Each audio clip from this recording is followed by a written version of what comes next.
happy to answer any questions about what I just read or anything else about the book. Yeah. Have you been contacted by Stephen Colbert for the word truthiness? I have not, but it's in the dictionary now, so I think it's public domain. It's up for grabs. Yeah, I think so. I think we're allowed. Yeah. You've written an enigmatic and very unreliable narrator, and I'm wondering, do you know the ultimate truth of that character, and how much of that is actually on the page? Wow, it's one to unravel. Yeah, I think I know him pretty well. I know what parts of him are based on in reality and what parts are not. The narrator character in the book is also a writer, obviously, also a teacher at various points in the book, but very different from me. Even at my absolute worst in those first 2 years teaching, I don't think I ever quite got that cynical. Yeah, I think I have a handle on him, and I hope that readers will too by the time they reach the end of the book. He's very evasive, very slippery character. So as he's telling the story, you as the readers will have to try to sort of catch him a little bit. Any other questions like that? Yeah. What's your writing process? Do you write and then edit, or? I like to write as much as I can in large bursts, but unfortunately, in reality, the schedule almost never allows for that to happen. Yeah, it's I teach at 2 different schools, as she mentioned before, and I have a pretty busy course load. I teach anywhere between 5 and 7 classes each semester. Because neither of the schools pays all that well, so it's you have to teach a lot of them in order to make a living. But so what I had to learn to do, especially as I was working on this book, was to if I had 20 minutes between classes, to sit down and work for 15 minutes and then go back into the next class. And yeah, it's a lot of time management. And the best would be if I have a day off or a weekend day where nothing else is going on, and I'd love to just sit and work for 6 to 8 hours and just lose track of the time. And occasionally that still happens, but it's over the summers sometimes. Yeah. Thank you. Yeah, of course. Yeah, hi in the back. What surprised you most about how your work has been received? Well, that's a good question.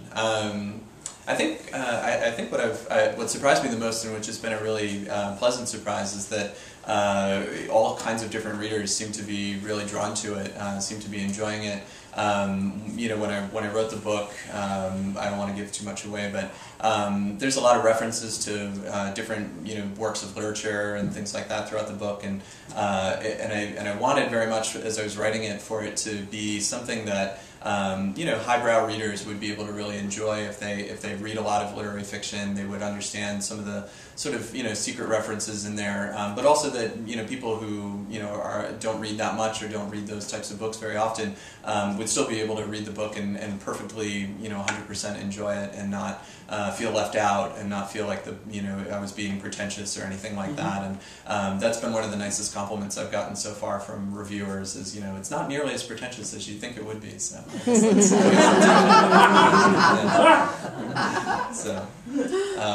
Yeah. Hi. Hi. So you did create a character that, despite all his unreliability and craziness, I think is so lovable. I really adore him. And I loved when I got to the line about Gatsby, because of course I was thinking of that whole unattainable girl, and I don't give too much away, but is that something that was intentional, that American dream, the unattainable girl aspect of the story? Yeah. Again, without giving too much away, there's a love story involving a beautiful actress that the narrator wants very badly and pursues kind of throughout the book. And I was thinking of course, of Gatsby and Daisy in that book. Also of we were just talking with Melissa and I were talking earlier about The Sun Also Rises, which she admitted to me she's never finished because she loves it so much she doesn't want it to be over, which I think is so beautiful. I teach that book every semester in one of my classes, and so thinking about the relationship there between Jake Barnes and Brett Ashley. It's kind of a classic trope in literature, and that was one of the reasons I wanted to use it. Yeah, because I wanted to tell a story that would feel a little familiar because there's so many new things happening in the book, and I wanted readers to feel like they knew these characters, they knew sort of the origins of them in literature. So, yeah, thanks. Yeah. What are your students reading these days? I'm teaching 5 classes, so quite a lot. I'm teaching one class this semester. It's a Literature of Adolescence course, so they're just about to start the Bell Jar, which I'm excited about. They've just finished The Catcher in the Rye, which they enjoyed quite a bit. Most of them had read it in high school, of course, but and many of them told me in the beginning of the semester, "Oh, I really didn't like that book when I read it in high school." And then I told them, okay, well, give me a couple of weeks and I'll make you fall in love with it. And I think I pulled it off. So, because it's a book that I think is I read it for the first time in high school as well, and on the surface it's a story about a kind of sometimes even pretty annoying character. But once you start to really dive into it, you see all these layers that are kind of hidden below the narrator. It's something that I obviously try to do in my own work as much as I can. Another class they're teaching a class this semester called The Art of the Novella, and there's some business in this book about novellas as well. So that's been kind of helpful to teach that class. So they're reading 6 different novellas from all I think the last 100 years. Yeah. So, yeah. Hi. Right. What other projects are you working on right now? I'm midway through my next book. It's going well so far. I can't say a whole lot about it yet because we don't have it sold quite yet, but we're working on it. It's going to be good. I think anybody that enjoys this book will really like the next one. It's also about the next book is also sort of about some young characters living in New York in the beginning of the book. It's much more. I think it's going to be a little bit more of a realistic setting for the book. I wanted it to feel. It begins in sort of December of 2008, so much more contemporary and immediate, sort of right at the beginning of the financial crash in New York City, and I wanted to kind of capture that sort of feeling of being in your 20s in New York and trying to sort of struggle through that environment. And it's a book that's going to be, I think, very much about sort of the family that you make for yourself when you're that age in a big city like that, with among other good friends. So yeah. Hi. I haven't had an opportunity to read the book yet, but what kind of drew me, reading the description, were all these kind of exotic lands and a whole combination of things sounded interesting. So is that are those places that are you've been to? Have I been there? Let's see. So in the second half of the book, he goes to Dubai, as you guys have just heard, and then from there he goes to Sri Lanka, Ghana, Iceland, Luxembourg. I feel like I'm skipping one, but that might be it. And before that, there's a part that takes place at the Grand Canyon, it was tricky writing the novel because, of course, as a not highly paid adjunct professor, you can't just jet off to around the world anytime you want. So I did a lot of research. I started off. I teach a lot of classes on research writing, actually. So I started off doing exactly what I tell my students not to do, which is to go on Wikipedia and read about things, and then extensively later fact checking and making sure it was all accurate. It was. I really wanted in the second half of the book for the narrator to sort of take a journey. It becomes a little less of a coming-of-age story in the second half of the book and starts to become sort of almost more like a picaresque novel. Let's see. So of those places, I did actually get to go to both Ghana and Luxembourg, and actually the Grand Canyon as well. But in all 3 cases, I ended up writing the whole chapter first, and then going maybe several months later, usually after having finished. My in-laws are both professors, and they were teaching one semester at a university in Kumasi in Ghana, and my wife and I flew out there to spend a week with them while we were on. I was on spring break, And but I had already written the whole chapter about Ghana, so I was terrified that when I got there, it would turn out that I'd gotten everything wrong. And I was relieved because I did get there, and I was relieved to find that most of what I'd written was pretty accurate. I was able to come up with a lot of good stuff from the research. And then in certain places, I was able to kind of lean on friends who had been places that I hadn't been.